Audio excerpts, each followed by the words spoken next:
চলে আসবে। হ্যাঁ ঠিক আছে স্যার। এর সঙ্গে এই আর এরপর তোমার কথা আসতেছে না, এই যে আসল লেগেছে ফার্টিজি, এটা যদি হিটে আসবে, কিন্তু হিটে আসলে ওই যে বললো না, ওই যে সে বললো না আগে নিউট্রিশন দিয়ে ভালো করতে হবে। আমি যদি এইটা না দিয়ে খালি এটা দিই হিটে আসবে, কিন্তু বাচ্চা ধরবে না। আর এটা দিলে বেস ভালো হবে, তারপর নরমাল হিটে আসবে। মানে আরেকটা ওষুধ আছে আপনি ব্যবহার করেন, বায়োল্যাবের একটা ওষুধ বাই করছে স্যার, স্টিম ব্যাট 21টা ট্যাবলেট। হ্যাঁ স্টিম বেড আছে, বুঝছি। এটা বেজে আমি যে সব গরুরে দিছি স্যার, হ্যাঁ এইটা ভালো হতে পারে, অথবা স্টিম বেড লিখে দিলাম। স্টিম ব্যাট লিখে দেন, কারণ এটা বেটার ওষুধ বায়োল্যাবের স্যার। আপনি এটা পার আমি কটা করে একটা একটা করে একটা 21টা 21 দিন। এই অর হ্যাঁ আমি অনেক রেজাল্ট পাইছি স্যার। এই যে ফার্টিজি অথবা স্টিম বেড যেটা করেছে আরো আছে। তাহলে আমরা নরমালি এটা আগে না, এটা আগে না, এটা পরে লাস্ট স্টেজ। তাহলে এই ওষুধ এখানে আমি আসতেছি, আমি পরামর্শ স্যারের সাথে আলাপ করে পরামর্শ দেব। তাহলে এটা হলো ওই যে যেগুলো ইনফেকশন আছে পায়োমেট্রা, হ্যাঁ গেল।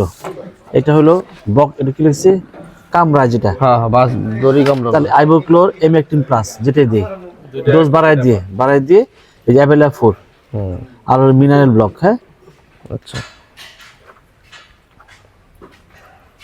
ইনশাল্লাহ 1 মাস যাবে না, সময় লাগবে। একটা অভ্যাস সাহস হয়ে যায় না, কিন্তু একটা অভ্যাস যাইতে সময় লাগে। এই আর এটা হলো গাভীর খাবার। আর এটা দুধে কোন গরুকে কত খাবার দিব। আর তো লসের কথা বলে লাভ নাই, কত টাকা লস। না এটা উল্লেন। আর আমার আর অত ডাক্তার দরকার নেই, একজন এটা শুনতে হবে, হয় ওনারটা শুনতে হবে না, আমি বলি নাই যে আমারটা শুনো। এক পিরে মুড়ি দেওয়া লাগবে। এই হলো সুন্দর কথা, আপনি যার কাছে যান একজনের সাথে দুজনকে শুনবো না। আমি দায়িত্ব নিয়ে বলছি, এই আমার আর প্রতি মাসে আমার 2 বা 3 বা 4 হাজার পারবো না। আর বাকিগুলো কাজ যারা দুজন এরা আপনার বাসা কোথায়? আমার বাসা উত্তর, আমি কালীগঞ্জ থাকি, মাঝে মাঝে তাহলে এও থাকে আমার এখনই দরকার একটা গুলো স্যালাইন দরকার, তাহলে এরা পারবে দুজন, আমার দরকার না। এরা এসেই আর তোমার তো ভিডিও আছে, আমার তো হোয়াটসঅ্যাপ আছে।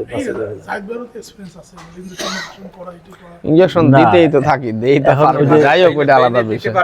বেনে দিতে পারি, এই ফার্মে একবারও দেই না, এই ফার্মে না সে দরকার নাই, তারা তো একটা অ্যাক্সিডেন্ট হলে না দরকার নাই, তারা তো অ্যাক্সিডেন্ট হলে যা দেবো সেই খামারেই নাই, সে কেন দায়িত্ব নিবে? আমার হাতে একটা গরু মরে গেল, মালিক আমি এইসব কাজে নিজে থেকে যাইতেই চাই না। আমার আনার সময় স্যার বলছে আপনি ইনজেকশন দিতে পারেন, স্যার আমি পারি, কিন্তু আমি ফার্মে দিব না, কারণ এটা আমার কাজ না, এটা ইমার্জেন্সি হয়ে গেছে, দিলাম আলাদা বিষয়। শেষ আর না যাই। আমাকে বলো এই গরু এর স্বাস্থ্য এরকম কেন? এই আপনারা কি আছেন, এই গরু স্বাস্থ্য এরকম কেন? শীত দেখে এরকম শীত দেখা যায়, এটা ভালো ফ্লেগবি বাচ্চা। এটা দাঁড়াও, সালাম দাও স্যার রে। এটা এরকম কেন? শীতের জন্য এরকম? শীতের জন্য না, এমনি স্যার বাচ্চা ভালো, শীতের জন্যই এটা ঠিক আছে। প্রতি মাসে একটু জিঙ্ক দিবা। হ্যাঁ আচ্ছা জিঙ্ক দিবা, ওই যে গাভীগুলোকে অ্যাবেলা 4 দিবা। আচ্ছা এই যে এটা একটা এক্সিলেন্ট গরু, কিভাবে বুঝলাম? এটা বানটা 4 জায়গায় থাকবে, মাথাটা ছোট থাকবে আর পিছনটা উঁচু থাকবে, ওলানে পাটা আলাদা আছে। এদিকে আসো, দেখা নেই, এদিকে আসো। তুমি কিনতে গেলে কারে নিয়ে যাও, কারে নিয়ে যাও? এক এক সময় এক একজন যায় স্যার। এই দেখো এইটা হচ্ছে ওইটা হিপ বোন উঁচা, এটা পিং বোন, বুঝছো? এইটা হচ্ছে ওটা উঁচা থাকবে, এই বাঘ থাকবে, দুধ হবে। এটা কিন্তু আল্লাহ ছাড়া তোমার আর কি দিতে পারবো না, বুঝছো? আর 4টা বান 4 জায়গায়, আর যদি কথা দুধ হয় না, তারপর দুধ পাচ্ছে না অনেক সময়, অনেক কারণে, মানে কৃমির মুক্ত কারণে থাকলে দুধ হয় না, অথবা প্রেগনেন্ট অবস্থায় যদি আমি খাবার কম দিই তাহলে দুধ হয় না, এইসব এই কারণে আছে।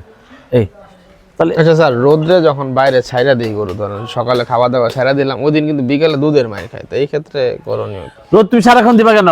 সকালে রোদ দিবা, আধা ঘন্টা রোদ দিবা। ঠিক আছে। তুমি একদিনে 10টা ডিম খেলা আর তুমি সারা মাস না, ওটা তো স্যার বুঝছি, এটা ভিটামিন ডি রোদ যতক্ষণ বুঝাইছে, এগুলা বেশি রোদ টলারেট করতে পারবে না তো। তাহলে এইগুলো না, কিন্তু ওই যে ওই ক্ষেত্রে আবার লোকাল জাম প্লাজম, ওই ক্ষেত্রে আবার দেশি গরু, সেটা মির্কা ডিম পারলে হবে। তাহলে আমরা যদি গরু চিনি, গরু কিনতে যাই, তাহলে আমার কিছু বই টই দেয়, আর বাকিটা তো আল্লাহ আছে। হ্যাঁ মানে আমার সাইড থেকে আমি দেখা কিনবো, বাদ বাকিটা হলো আল্লাহ ভরসা, ঠিক না? এই গরু দুধ হবে, এগুলো মায়ের হওয়ার কোনো সুযোগ নাই। জি স্যার, এগুলো মায়ের হওয়ার কোনো সুযোগ নাই। এন্ড যদি এক্সট্রিম চিটারে পাল্লাই পড়ো, উলান 3 দিন না ধোয়া বান্দা শক্ত করে দেখাইলো, কাইনা জুক করে দিয়ে আর দিল, সেটিং করে দিল, তাহলে আলাদা বিষয়। কিন্তু সেটা তো খুবই কম হয়, নতুন করে বোঝাবে। এইটাও ভালো দুধ হবে, এক্সেলেন্ট, এটা ভালো দুধ দেয় স্যার। ও বান যেটা, এটা হচ্ছে এটা বেশি হয়, দাঁড়ান আমি বলে দেই বেশি হয় কিনা। এই যে উলান, এই যে বানগুলো এভাবে আসবে ভিতর দিকে, আর যেটা বান দিকে বাইরের দিকে এরকম জায়গা চলো আরো আচ্ছা, একদিন সব পড়ায় দাঁড়ান স্যার, আমি আসতেছি, তাহলে বসেন। বাজি ভাই আমার কোনো ইয়া নিবেন? স্যার আপনার কাছে আপনাদের প্রতিবেদন সাহেব ট্রেনিং হিসেবে ট্রেনিং দিচ্ছেন আমাদের, আপনার ছেলেপেলে বসে রয়েছে, আমরা সাগরে জাহিদ ভাই, আমরা এই যে ডাক্তার মেহেদী হাসান স্যারকে নিয়ে আসলাম, আমার আপনার কি লাভ হয়েছে ডেটকন আনার পরে খামারের বিষয়ে যদি অনেক কিছু জানি, তাও নতুন করে একটা ট্রেনিং সেশন পাইলাম, এক কথায় বলতে গেলে আর কি। ট্রেনিং সেশন হ্যাঁ। কি কি শিখলেন কল তো? অনেক যে খাবার ব্যবস্থা, কারণ আপনি কিন্তু এই লাইনে একজন এক্সপার্ট মানুষ, হ্যাঁ না? এক্সপার্ট না, অনেকদিন কাজ করতেছি, জানাশোনা হয়েছে, অভিজ্ঞতা হয়েছে। হ্যাঁ। আপনি তো আমার অনেকদিন আগে থেকে চিনেন, বা স্যারও চিনে, 4-5 বছর যাবত পরিচিত, এই আর কি। আনার না খাবার ব্যবস্থাপনা, খামার ব্যবস্থাপনা, ওষুধপত্র, চিকিৎসা, গাবি, সার, বকনা, বাচ্চা সবকিছু মিলে একটা প্যাকেজ জানাশোনা হইলো আর কি। আর আসার জন্য ধন্যবাদ, হঠাৎ করে আসলে আজকে আসাটা দেখা হয়ে গেল। আর এদিক দিয়ে যাওয়ার সময় অবশ্যই আসবেন, যেহেতু স্যারের দিকে দায়িত্ব আমার আগে থেকে জানা ছিল না। হঠাৎ করে বিএমপি মোড় স্যার আমার ডাক দিল যে কি অবস্থা জাহিদ, এই কথা বলতে বলতে আইসা পড়া খামার দেখা গেল। না স্যারের আসলে এখন 5টা জেলা স্যারের দায়িত্ব। আমি জানতাম না যে এদিকে স্যার কাজ করে বা কি বিষয়। জি জি জি, না, আমরা এমনি মাঝে মাঝে যাতায়াত করি তো। এদিক দিয়ে আইসা পড়বেন, আমি তো আজকে হঠাৎই দেখা হয়ে গেল আর কি। আমি যাইতেছিলাম ঘাস প্রজেক্টে, দেখা হয়ে গেল পরে আসাই। জাহিদ ভাই, জি। এই যে সুন্দর করে সেট করলেন এবং দেশি জাতের সাথে বিভিন্ন জাতের ক্রস করে একটা জাত উন্নয়ন করছেন, আচ্ছা আচ্ছা। কেন এই মাথাটা কিভাবে আসলো বলেন তো ওনার? এটা আসলে আমাদের যে এমডি স্যার মাইনুল হোসেন উজ্জ্বল স্যার, উনার একটা স্বপ্ন। উনি ছোটবেলা থেকেই প্রাণীর বান্ধব, গরুর দুধ খেতে ভালোবাসতেন। সেই থেকে আসলে প্রাণীর প্রতি বা গরুর প্রতি একটা ভালোবাসা, ওইখান থেকে একান্তই শখ থেকে খামারটা করা। তারপরেই এই শখটা আস্তে আস্তে এখন কমার্শিয়াল রূপ নিচ্ছে।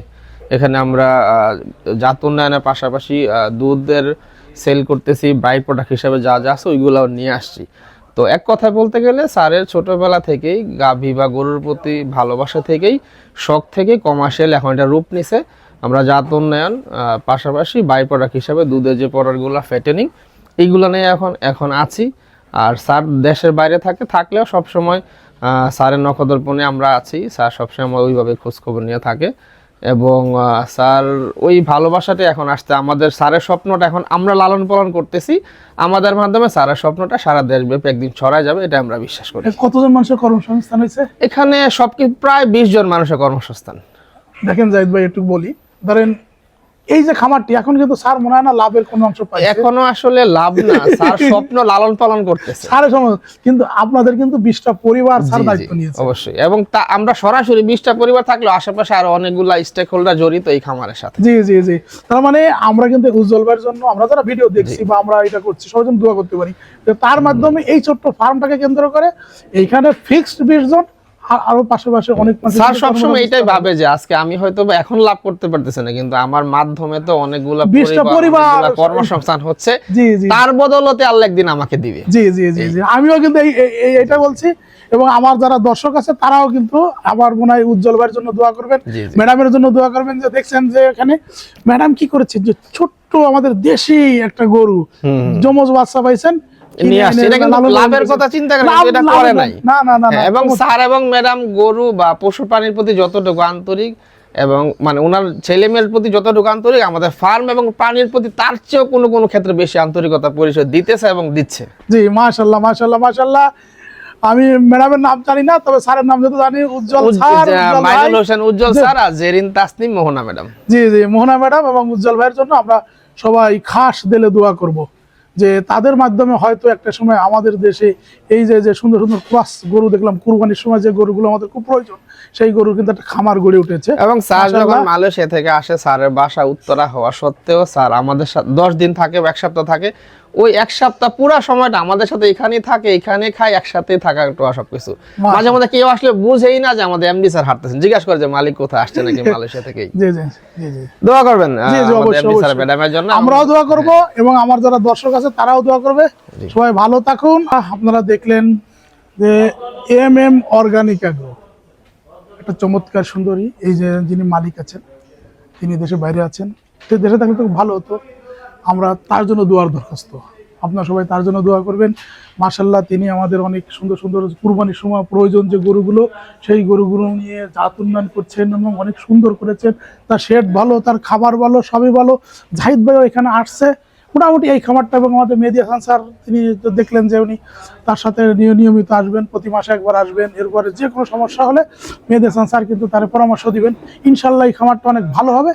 আর যারা ভিডিওটা দেখছেন সবাই কিন্তু আমাদের মালিক বা যারা এখানে সুন্দর একটা খামার তৈরি করেছে তাদের জন্য দোয়া করবেন। সবাই ভালো থাকুন, সুস্থ থাকুন, সুন্দর সময় আপনারা আগামী দিন। আসসালামু আলাইকুম।